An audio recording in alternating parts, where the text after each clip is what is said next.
Hi kids! For today's lesson, we will just continue our lesson yesterday about the parts of a book. But this time, we will talk about the inside parts of a book.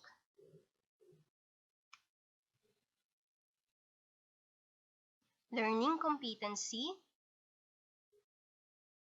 Recognize the common terms in English relating to parts of a book.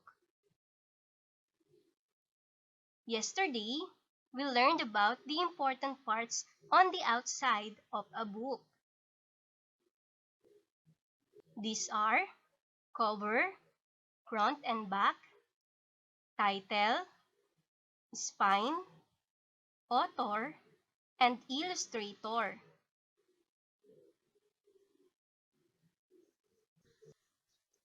Just like people, books have very important parts, and each part does a special job. What are the inside parts of a book? So let us begin our lesson for today. May I request everyone to please listen and sit properly.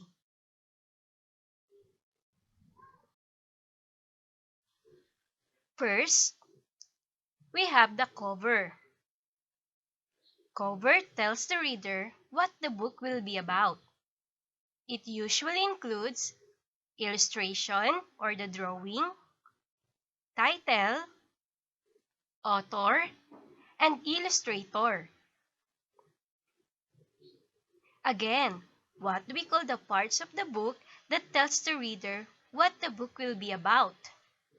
Raise your hand if you want to answer.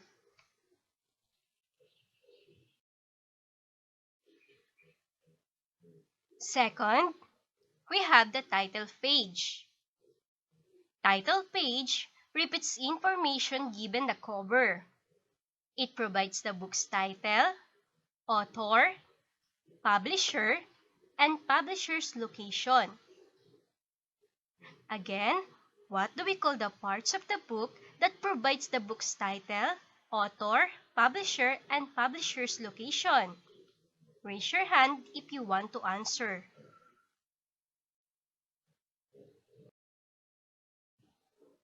Third part, copyright page. Copyright page includes such as when and where the book was published and who it was published by.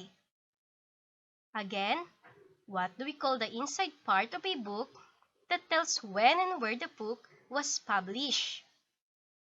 Raise your hand if you want to answer.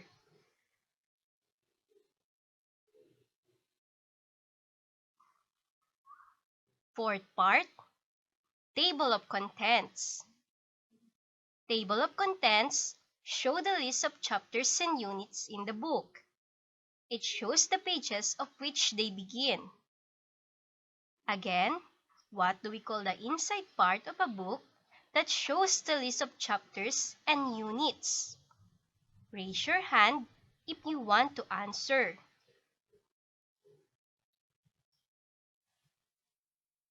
Next part, we have the preface. Preface is an explanation of the book. It may be called foreword or introduction. Again, what do we call the inside part of a book that may be called foreword or introduction? Raise your hand if you want to answer.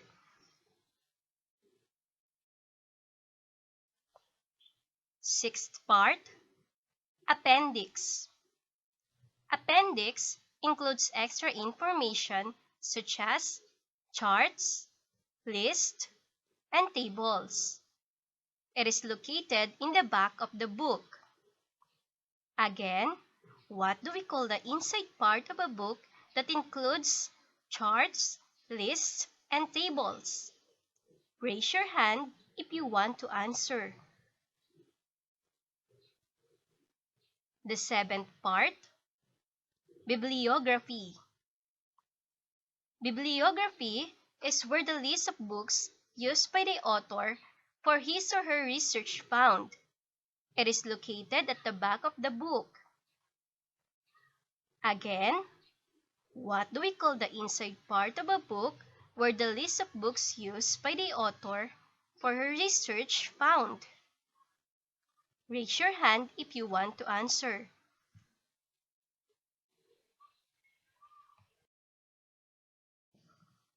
Eighth part, Index.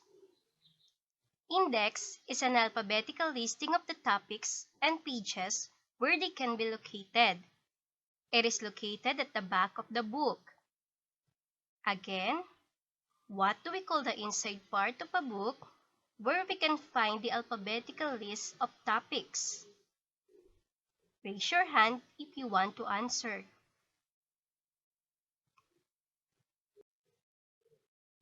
And the last part, Glossary. Glossary contains meanings or definitions of difficult or unfamiliar words. It is found at the back of the book. Again, what do we call the inside part of a book that contains meanings or definitions of unfamiliar words? Raise your hand if you want to answer.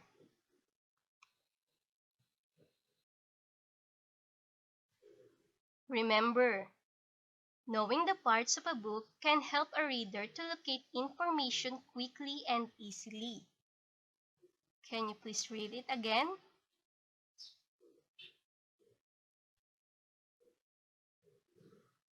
Books have cover, title page, copyright page, table of contents, preface, appendix, bibliography, index, and glossary.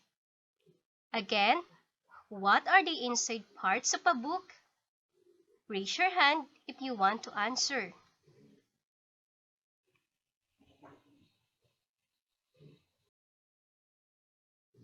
I hope you fully understand the inside parts of a book. Thank you for listening and have a nice day.